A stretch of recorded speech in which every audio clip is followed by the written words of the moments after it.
one thing the Rangers are the best at is killing. They are the executioners of America. You hear that, SEAL Team 6? I was on the ground bleeding, and I got up wanting more. I just lost my home 3 weeks ago in a tornado. They were like, why are you so happy? Every single time I've jumped out of a plane, I say the Shema. Being able to lead people who care. We need more warriors. I had no running water. Any anti-Semitism could have arisen. Put your foot down. There's a lot of things that are very difficult.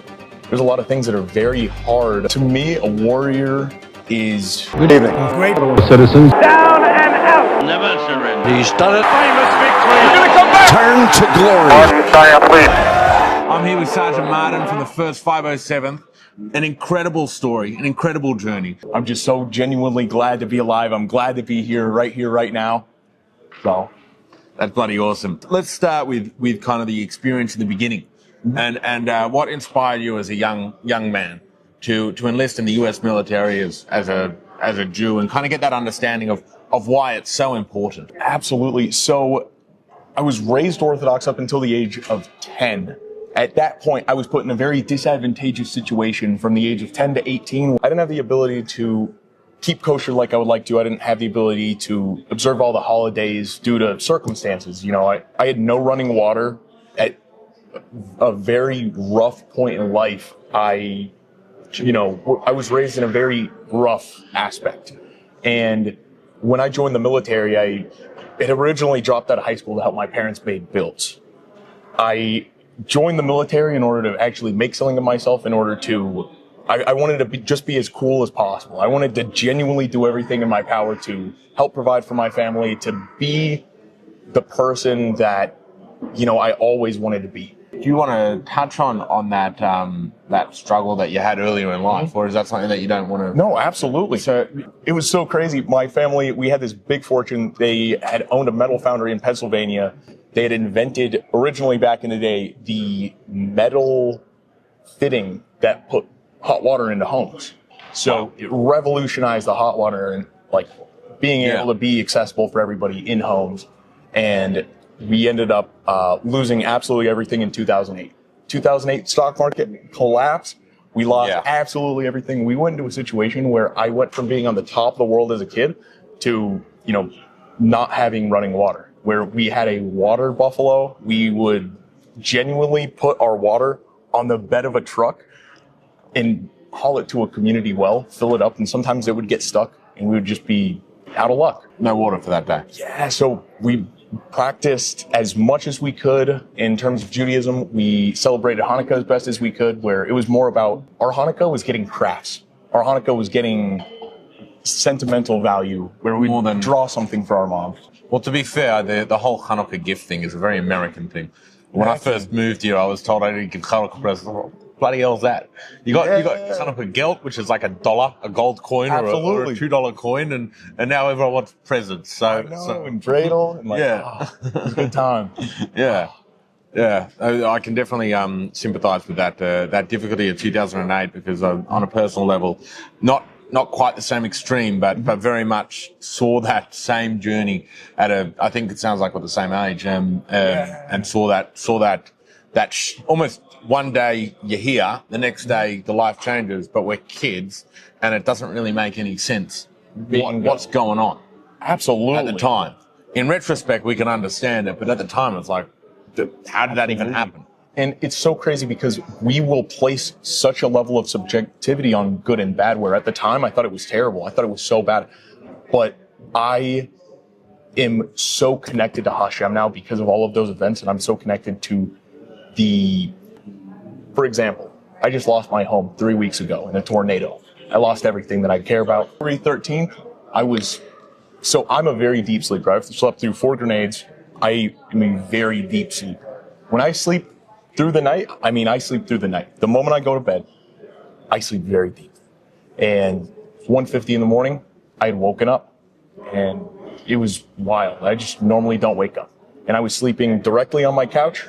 I end up literally having intuition to move, and I'm very, very thankful through my path in the military and through my level of connection that I've gained with Hashem through personal connection in trusting him through literally every aspect of the military path. I just had this intuition to move, and I moved, and a tree fell right where I was. after I moved. Where is this? It was in Fort Mitchell, Alabama. So when the firefighters were pulling me out of the rubble, they were like, "Why are you so happy?" And I was like, genuinely so happy because I'm alive. Like, you made it like, through. God had his opportunity to take my life, and I'm here. And which in your line of work has happened several. Yeah. I'm sure. So are we able to talk a bit about that? When it comes to the aspect of who I was attached to the 75th Ranger Regiment. They pretty much everybody in the military, every special operations unit has their own niche. Everyone has the one thing that they're the best at, and the one thing the Rangers are the best at is killing. They are the executioners of America. They are the fire and forget team. If you need someone gone, you go to them. They get it done. And it was an absolute honor and pleasure to be attached to You hear them. that, SEAL Team 6? Yeah. No, it's a good time. Now I've got a number on my head. Just a joke. Absolutely. No, but it was genuinely such a pleasure to get to be not only involved in that community, but I was spoiled being able to be a part of that. And it's so crazy because the amount of Jews that I've met there far surpassed the amount of other Jews that I've met in any other. Really? In the Rangers? In the Rangers. Wow. So it's actually a very, I don't know what it is, but it is inspiring seeing so many other Jews in the Ranger Regiment. I had a platoon leader that was Ranger. I've had privates on the line that were, directly Jewish working next to that were Jewish. And it was just crazy seeing that there was such a level of inspiration for Jews to want to be as good as you can be and to be as inspired as you can be to be a warrior. And I think we need more of that. We need more warriors. All throughout Jewish history, we've been warriors. Hanukkah is all about war. Like it's defending freedom to life. Like that is the entire theme of being a warrior. It's for life, for the greater good. You do it to preserve life. That word of warrior has so many connotations today, and is thought of in military, and that idea is something that people almost shy away from in common society these days. But what does that word warrior mean to you, and why is it so important that you keep repeating that being a warrior and being a Jewish warrior is important? Absolutely. That is a great question. I am very, very firm in. So I'm going to share a little bit of a personal insight and the reason that had truly inspired me to be a Ranger. But I was 17 years old and I'd gotten jumped. They specifically had a car in front of me and a car behind me, pulled me over. They beat the crap out of me, destroyed my vehicle. Didn't destroy it. They just kicked the lights out, broke a window. You're screaming, "I'm a dirty Jew." They were absolutely attacking me. It was about as anti-Semitic as an attack as it can get. Grown men attacking a 17-year-old. And at that point in time, something clicked in me that I hadn't understood about myself until you're in that situation, but I didn't want to back down. I wanted to face that head on. So we did a whole bunch of research, ended up finding a situation where we can confront the biggest person there. I was able to end up confronting him one-on-one, and I got the absolute crap kicked out of me. Let me tell you, I was on the ground bleeding, and I got up wanting more.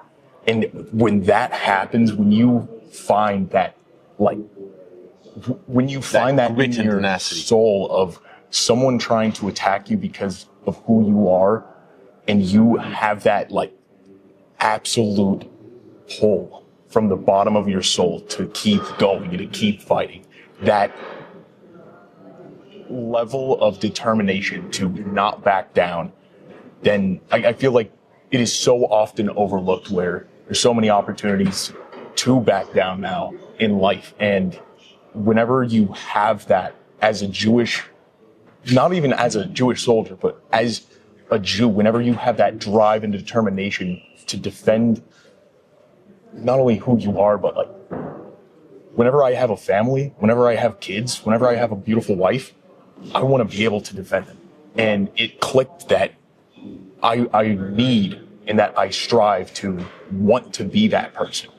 And it inspired me to go down that path and to be the kind of person that could defend my kids. I want to be able to defend my wife. I want to be able to defend the people I love and care about. So it's defending your life, defending the people that you love, and defending. I mean, you didn't values. say this, but the principles that you live by, because I mean, you've done it wearing that. Yeah. On your shirt, and being in real situations to have to fight and defend. So to come back to that warrior word, and what the definition of warrior is to you, if you had to put it into one sentence, if you had the dictionary definition it, what does that word mean for you? To me, a warrior is the absolute fear of God, that no matter what the other person will do to you, nothing will be as bad as what will end up happening to them.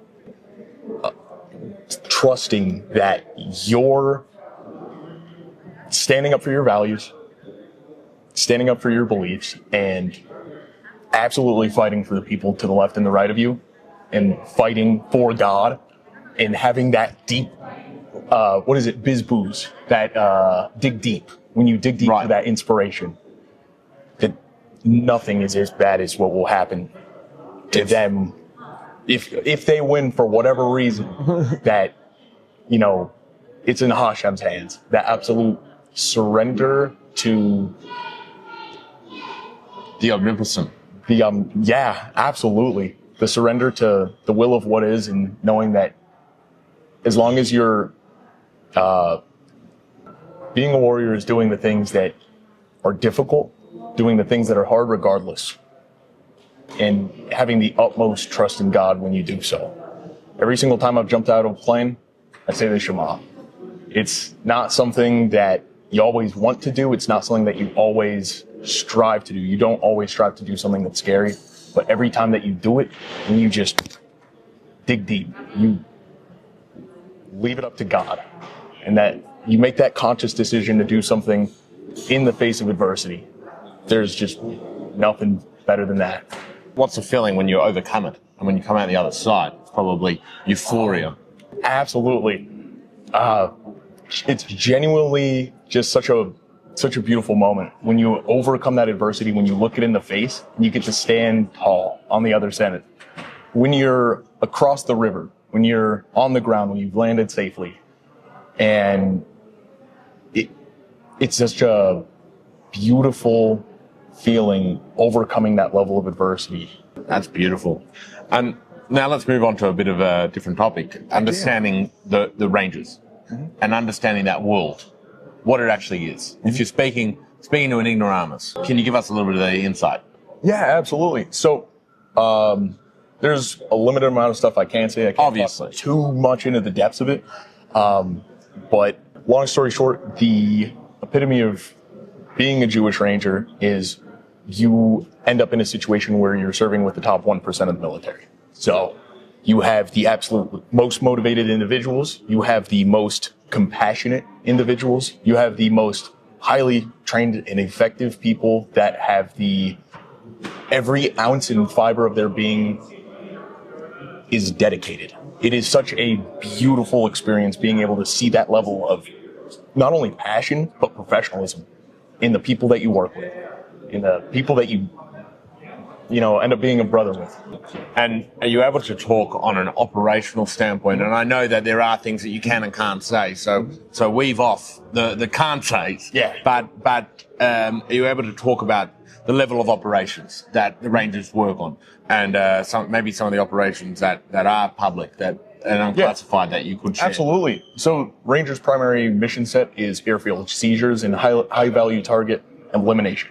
Yeah. So high value targets, pretty much if you need someone gone, Rangers are the people to go to. And if you need an airfield captured, just like Grenada, if you're familiar with the historic events, whenever we were able to seize and take an airfield, The Rangers are the ones to go to. absolute go-tos. Let's then talk about the personality and the way that they hold themselves. Absolutely. So yeah, go on. So there's this saying that everyone is the biggest person in the room until there's a Ranger in there. And then a Ranger is the biggest person in the room until there's another Ranger in there. And that type A personality where everyone is just genuinely so motivated and so enthusiastic. It's such a beautiful dynamic getting to work around those kind of people and being able to coach and lead them, being able to lead people who care. It's such a beautiful thing. In a room of type A's, like you're playing football teams and you have a lot of big personalities, and sometimes you can have spits and you can have blues between people. How does the Rangers, in such a high intensity situation, which would put a football game completely knock it out of the water, how do they deal with, and how do you deal with coming to the table and ensuring that there isn't a rift between the unit, because it really is life and death? So trauma bonding is the absolute easiest way to explain that. Whenever you go through something very traumatic and you go through something very difficult, my favorite way to do that is physical fitness. So we'll go through and you'll just do the hardest thing you can imagine with the people you absolutely love and care about. And maybe they're people you're not really a big fan of.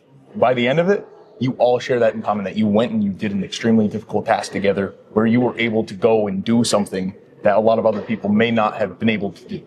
And especially if you were a team player, if the people around you were a team player and you acknowledge that, you're able to build upon that. You continuously do hard PT, you do hard physical fitness. And I think one of the things that I've really been able to take from this key experience is, in Judaism specifically, there's a lot of things that are very difficult. There's a lot of things that are very hard. Throughout my time in the military service, I have faced a lot of people that don't have a very good concept and understanding of Judaism. And a lot of the times people may think that you taking time to actually observe holidays is, oh, okay, you're just taking time off. You're going to go play video games. And having to go through that and have the hard discussions and to be able to explain and understand to people that, no, I'm going to go and worship. I'm going to genuinely go daven. And you have to say it to them in a way that They understand. And it's given me such a perspective where there's this, Amahat Netzach, Lo Mefached, Miderach Harocha. That's, I pray not for a lighter load, but for broader shoulders to carry that load. I don't pray for an easier path. I pray to be a stronger man on the hard path. Like that, that's where it all is. That's where the goal is. Absolutely. That's what being a warrior is all about. Like, I love that. And talking about that hard path, there is undoubtedly a hard path that all of us Jews have experienced since October 7th. And many of us have struggled with how do we support the Jewish nation. Absolutely. Well, yeah, I was going to ask what that experience has been like for you, but I guess just go on then. So I would like to give a little bit of credit to my rabbi at the time, his Rabbi Aaron. He's chaplain, absolutely great guy. After October 7th had happened, we had a very deep and personal discussion where we delved into the hard discussions. And to really get to the bottom line and make a long story short, there were so many Jewish service members that wanted to go and help Israel that felt unable to, that felt like what we were doing and what we were able at that personal point in time, we were just sitting there watching this happen to Jews. And whenever you see that and you're faced with that, the best absolute thing you can do is you can be a better Jew. When that happens, you have to double down. You have to make that conscious effort and that conscious decision to go out and do the things that maybe you're like, I don't know, maybe I want to go to the bar instead of going to shul. And no, go to shul. Like that doubling down on, no, I'm Jewish. This is my identity. I need to be better here where I am. And service members all over, that's the one thing that you can do whenever you see Israel going through that. You can double down where you are and make a difference where you are. Be a better member of your community. Be more Jewish. Bring more goodness and light. Bring more goodness and light.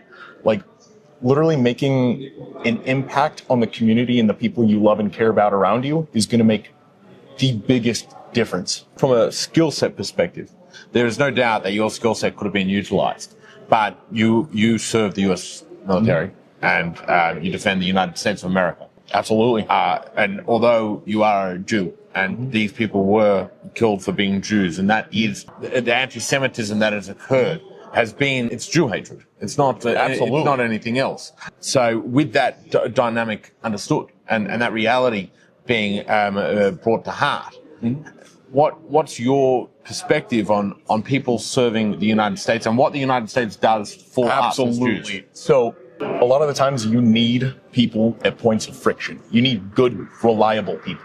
Because a lot of the times when major world events happen, you need people that are principled, have values, and when you are centered around integrity and you're centered around a core value and the core values of Judaism in doing good and being good, you need to be at points of friction whenever things end up happening.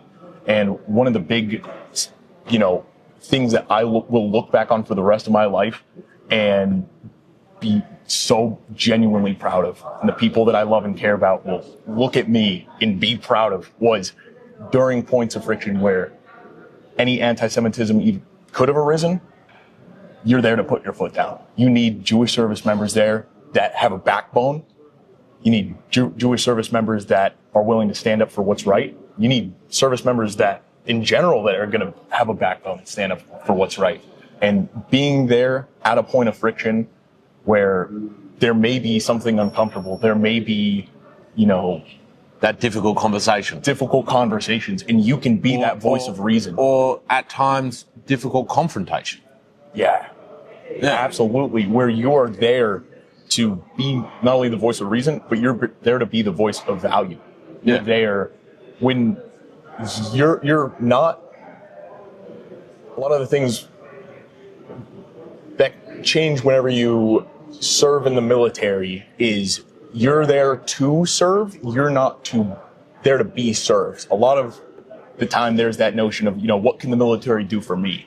But one thing that, as a Jewish service member, you can bring is what principles, values, and you can make sure that when you're in a leadership position and you are in a point where, something may be weird or there may be difficult decisions, you're there to make a moral decision. You're there to make a value-based decision. Let's say you got 100 people or 1,000 people on a base, and you're the only Jew on the base. Do you feel that weight on your shoulder to represent what Jews are and who Jews are, especially with people that haven't seen Jews before? And that's probably an obvious question to answer, but I ask it to then ask what effect has that had on you both personally and is that a strain? I mean, we can be honest. No, it's honestly pretty awesome. It's fun. People ask me what the yarmulke is. They'll, walk up to me and be like, "Hey, what?" You wear your yarmulke on base? Yeah. Oh, that's bloody awesome. Yeah, I wear my yarmulke Wow. in uniform. I love it. It's a good time. Let's go have a bit of fun. Tell us Absolutely. a fun story, if you have any, of people looking at the kippah, the yarmulke, and maybe being confused or whatever. I don't know what happened. So it's so crazy. Although I do have a lot of stories of people walking up and be like, "Whoa, what's going on? What's that? Is that another hat or something?" And there's a lot of questions. There's a lot of genuine. And it all comes from a very pure place. There's very, very few and far in between of anything coming from a place of ill intent.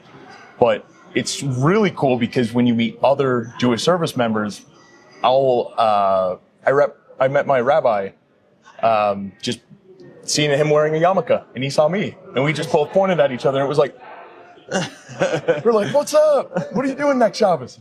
It was just such a genuinely amazing time. anything for that bottle of Menashevitz. Absolutely. Locate the rabbi. Get a bottle of Plonk. Absolutely. Get some wine. So it was really cool just having that sense of community on an instant, that sense of family whenever you're able to, you're surrounded by, everyone that doesn't have any idea or may not have a very good understanding of what Judaism is or what the yarmulke means. And then you immediately, see your Lock rabbi. eyes and you get that. Absolutely. But for the non-Jewish people that are on the base, being the representative, what's that experience like for you? It's been a genuinely really good time. I have been absolutely blessed with the opportunity to speak for basic trainees. It's roughly crowds of 60 to 120 people every Sunday. And not every single Sunday, but I try to be there as much as I can. It's a really good time getting to make a genuine impact and give the Jewish perspective on adversity specifically, because I have a lot of experience with dealing with hard things. Yeah. And whenever you're at those services, there are a lot of Jews there, but there also are a lot of people that, you know, Never met a Jew. they've never met a Jew. This is their first time in the army. They don't really have that experience, and this is their first level of exposure. And it's really amazing getting to make a positive impact, where I've had a few non-Jews come up to me afterwards in airborne school and come up and shake my hand and say that whatever I said or whatever Jewish lessons I was teaching inspired them in a way that they're just going to take it with them for the rest of their lives. Talking about taking an impact and having it for the rest of your life, how much and what is the effect that you feel that warrior perspective that you get from the Ranger School is from Rangers? Sorry, not Ranger School. From being a Ranger is going to stick with you and grow with you throughout life to deal with whatever life throws your way, whether it be business or so on and so forth. Life is 95% what you make of it, 5% circumstances. Or an easier way to say that, life is 5% circumstances, 95% what you make of it. The constant decision to keep moving forward and keep dealing with whatever life brings your way, that's a decision you have to make. And if a lot of people choose to be victims to their circumstances instead of overcoming that level of adversity, and I'm not even kidding, it is as easy as just finding solace in a prayer and making that decision, snapping your fingers, and being able to make that conscious decision to overcome, carry on what God's thrown at you. And man, let me tell you, life isn't easy.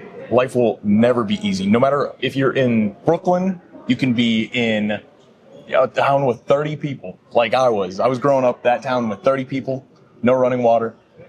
And whether you're in downtown Brooklyn, whether you're in that town with 30 people, or in Honolulu, struggle is struggle. Or in Honolulu, bingo. You could be in Australia, you could be anywhere, and struggle is struggle. Life is going to be hard, but making that conscious decision and literally just putting your foot down and saying, I want to do everything I can to be stronger, that was what the military has done for me. I felt like I have been given that ability to not necessarily be stronger, but it has given me an avenue to physically become stronger, to technically become stronger. And that I will take with me for the rest of my life. Being able to hopefully inspire and impact others to make that same decision to be better, do better, run faster, fight harder. I love that. It reminds me of a motto that I've taken on, which is Winston Churchill's motto, actually, of KBO, keep buggering on. No matter what comes your way, just keep buggering on. True. And I think that's a beautiful way to end this pod. And say thank you very much for your service. Absolutely. And thank you very much for sitting down having a chat with me, mate. And hopefully we'll have a beer or two after and I really get into the weeds of it, because absolutely. I feel like we could be talking for another 2 hours, mate. True. It's been a lot of fun. Absolutely. Cheers. It's been a great time. Thank you so much for your time.